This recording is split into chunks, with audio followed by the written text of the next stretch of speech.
worked for me. You know, I started reading within a year and a half. I went from the bottom of the class to the top of the class. The same kids who were calling me dummy in the 5th grade were coming to me in the 7th grade. Benny, how do you work this problem? And I'd say, sit at my feet, youngster, while I instruct you. But maybe a little obnoxious, but it sure felt good. But, you know, the thing is, by that time, I had a very, very different impression of myself. And education is such a fundamental principle of the success of America. And we're allowing it to go under. You know, you go out there and you talk to the average person now, they may be able to tell you who won Dancing with the Stars. They may be able to tell you who won the football game. But they can't tell you anything that's important. They don't know about foreign policy. They don't even know about the way that our government works and the structure of it and what things mean. And consequently, they have become the ignorant. They have become the unprepared. This is exactly what the founders of this country warned against. They said, our system of government is based upon a well-educated and informed populace. And if our populace ever becomes anything, said, our system of government is based upon a well-educated and informed populace. And if our populace ever becomes anything other than that, we will become a different country. They knew what they were talking about.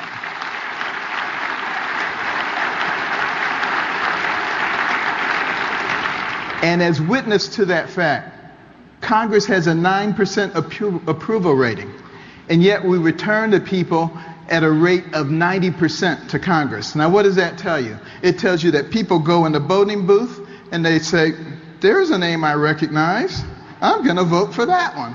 You know, they have no idea whether that person represents them or not.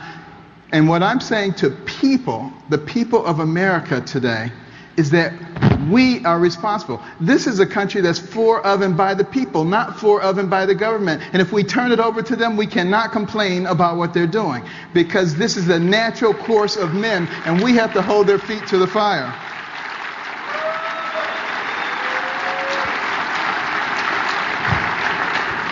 And that's why we have these complex brains. And I don't say this just because I'm a neurosurgeon. The brain is the most complex and phenomenal organ system in the universe. Your brain, billions and billions of neurons, hundreds of billions, even trillions of interconnections. The number of interconnections you have rivals the national debt. I mean, it's an amazing amount. And it has the ability to remember everything you've ever seen, everything you've ever heard. Your brain can process more than 2 million bits of information in 1 second. And the reason that human beings have these gigantic frontal lobes is because we're the creatures that have the ability to extract information from the past, integrate that with information of the present, and project that into the future. Which means we can be proactive, we can plan, we can strategize. We don't have to just react. And yet, that's what animals do, react. And a lot of people today have decided that they rather react like animals rather than planning and strategizing. And this is what we've done now. We're reacting to, what we see as our fiscal woes without planning for the future, without really caring about what is happening to the next generation. And you don't have to be a brain surgeon or a rocket scientist to understand that if we continue to spin ourselves into oblivion, we are going to destroy our nation. If I were trying to destroy this nation, if you just, let's say you magically put me, into the White House, and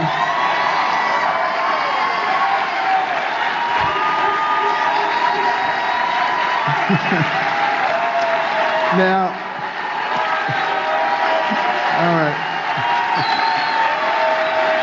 all right, I take it back. but let's say somebody were there, and they wanted to destroy this nation. What would you do? Let me tell you what I would do. First of all, I would create division among the people. I would have everybody pitted against each other, because a wise man by the name of Jesus once said, "A house divided against itself cannot stand." And then I would encourage a culture of ridicule for basic morality and the principles that made and sustained the country. And then I would undermine the financial stability of the country and drive it so far into debt that there was absolutely no chance that it could recover. And I would weaken the military and destroy the morale of the military. That's what I would do, and I guarantee you it would work. Now, the question is, it appears coincidentally that those are the very things that are happening right now. And the question is, how do we stop it? Can we stop it? Or must we inexorably follow the same kind of path that other pinnacle nations have followed before their destruction? Because all of those things that I just mentioned are the things that happened to other pinnacle nations before their fall. And, you know, this is not something that has just started in the last 4 or 5 years. This has been going on for quite some time now. So let's not lay all the blame on any one particular person. But the fact of the matter is, we all have a responsibility to recognize what is going on. Lay all the blame on any one particular person. But the fact of the matter is, we all have a responsibility to recognize what is going on and to use our influence to correct some of these things. You know, one of the things that my wife and I have done is, you know, I go into the schools and we see all these trophies, all-state basketball, all-state wrestling, all-state this, that, and the other. The quarterback was the big man on campus. What about the academic superstar? What did they get? You know, a National Honor Society pin, pat on the head, they're a little nerd, you know. Nobody really cared about them. And, you know, I was aware of a survey that was done in 22 countries looking at the ability of 8th grade equivalents to solve math and science problems. We were one of the 22 countries, and we came in number 21 out of 22, barely beat out number 22. And I was devastated, and I said, we've got to do something about this. And we can't wait for the government to do something about this. We, as the private sector, have got to do something. So we started giving out scholarships out of our own pocket to children from all backgrounds who achieved at the highest possible levels academically and also demonstrated humanitarian qualities, that they cared about other people. And we gave out our first 25 scholarships 17 years ago, and just in the state of Maryland. And now, today, we have over 5,000 scholars in all 50 states. And these are incredibly bright young people. And in fact, just yesterday, I found out that one of our scholars was accepted into the neurosurgery residency at Johns Hopkins. So, fantastic. But the other component of the program is we put in reading rooms. And in that case, we particularly target Title I schools, where a lot of the kids come from homes with no books, and they go to schools with no libraries. Those are the ones who drop out of school. We have a 30% high school dropout rate. We really can't afford that. So we create these rooms that no kid could possibly pass it up. And they get points for the number of books they read, and they can trade them in for prizes. And in the beginning, they do it for the prizes, but after a while, it begins to translate into much better academic performance, and that's really the goal. Because you see, we can't afford to throw any of those young people away, because for every one of those young people we keep from going down that path of self-destruction, that's one less person that you have to protect yourself and your family from, one less person you have to pay for in the penal or the welfare system, one more tax-paying, productive member of society who may discover a new energy source. We need all of them.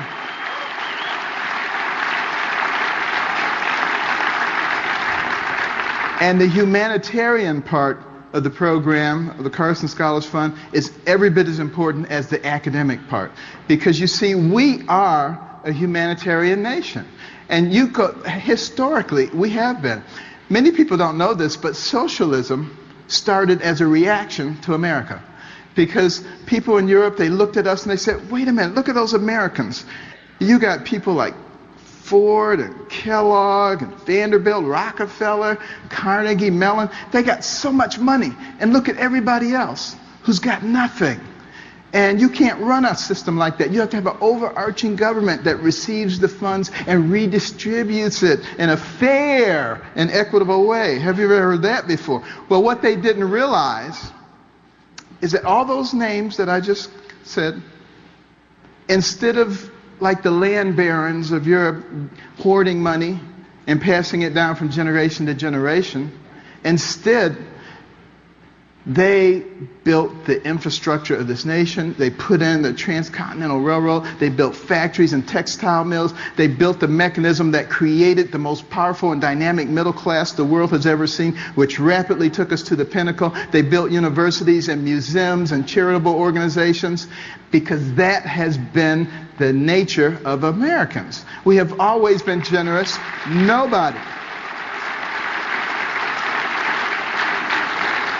Nobody is starving on the streets. We've always taken care of them. We have churches, which actually are a much better mechanism for taking care of the poor, because they're right there with them.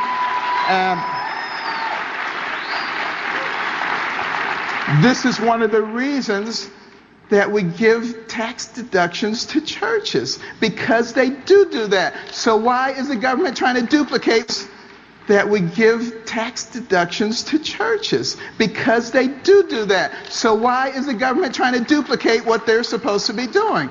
You know, we need to start thinking smartly about the way that we use our resources, use our money. And, you know, in 2009, 40 of the wealthiest families in America pledged to give away half of their wealth to charity. Go someplace else in the world and ask the 40th wealthiest families to give away half their wealth. They'll look at you like you got 6 heads. This is an American phenomenon. We take care of our own. We always have. It is not the government's responsibility. It is our responsibility as citizens.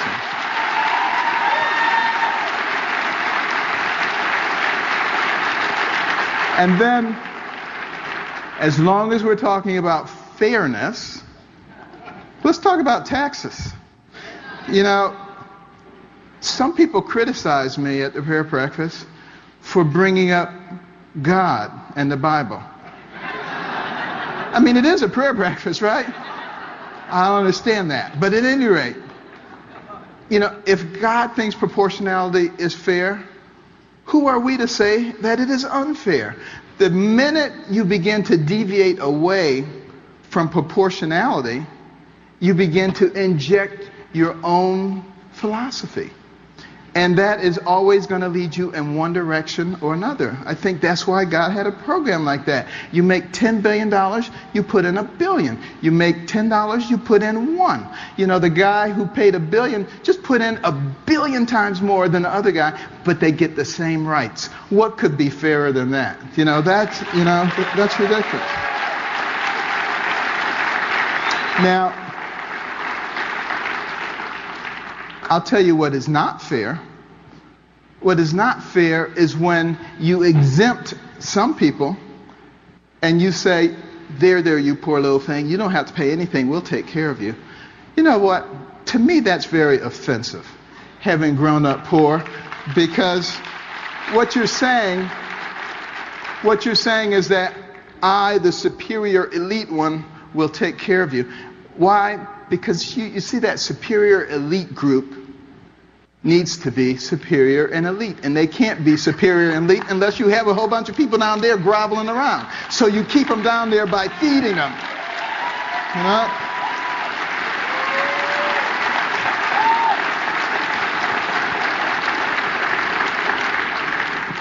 But the other ulterior motive is, if everybody doesn't have skin in the game, then you can just persecute this 1% or this 2% or this 5%. If everybody has skin in the game, you have to be responsible. Because if you come talking about raising taxes, you're raising taxes on everybody, you better have a darn good reason. Doesn't matter about 1 or 2%, but it really matters about everybody. That's what's fair.